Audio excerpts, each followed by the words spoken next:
ஒரு பெண் காதலால் ஏமாற்றப்பட்டாள், கொலை செய்யப்பட்டாள். ஆனால் அவள் இறக்கவில்லை.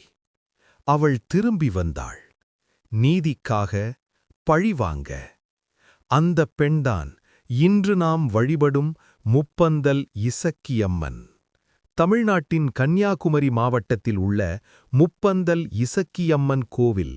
இங்கு நடைபெறும் அதிசயங்கள் ஏராளம். இந்த அம்மன் எப்படி உருவானார்? ஏன் இவ்வளவு ஆங்காரமாக இருக்கிறார்? அவரது உண்மையான கதை என்ன? இப்போ அதை பார்க்கலாம்.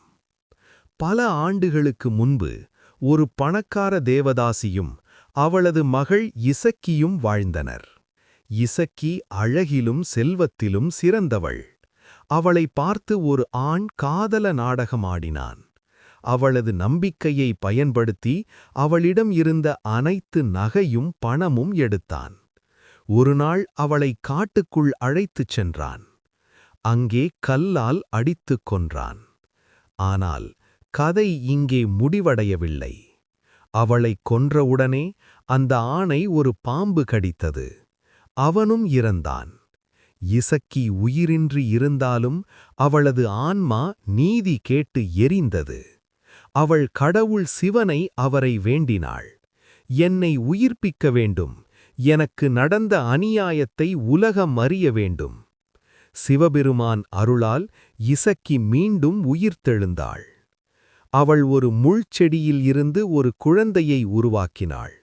பிறகு அந்த ஆண் இருந்த ஊருக்குச் சென்று, இவனே என் கணவன், இந்த குழந்தை அவனுடையது என்று சொன்னாள். ஊர் மக்கள் அதிர்ச்சியடைந்தனர். பஞ்சாயத்து கூட்டம் நடந்தது. அந்த ஆண் மறுத்தான். ஆனால் அந்த குழந்தை அவனை அப்பா என்று அழைத்தது. மக்கள் இசக்கியை நம்பினர். இருவரையும் ஒரு வீட்டில் அடைத்தனர். அங்கே இசக்கி தனது உண்மையான ரூபத்தை காட்டினாள். அவள் ஒரு சாதாரண பெண் இல்லை, ஒரு ஆங்கார சக்தி. அவள் அந்த ஆணை கொன்று தன் பழியை தீர்த்தாள். அன்ற நாளில் இருந்து இசக்கி ஒரு சக்தி வாய்ந்த தெய்வமாக மாறினாள்.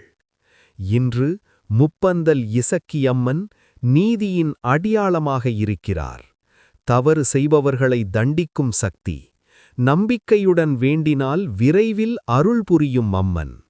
அதனால்தான் இன்றும் ஆயிரக்கணக்கான மக்கள் இந்த அம்மனை வழிபடுகிறார்கள். இந்த மாதிரி மேலும் பல தெய்வ வரலாறுகள் தெரிந்து கொள்ள நம்ம சேனலை சப்ஸ்கிரைப் பண்ணுங்க. இந்த வீடியோக்கு லைக் பண்ணி ஷேர் பண்ணுங்க.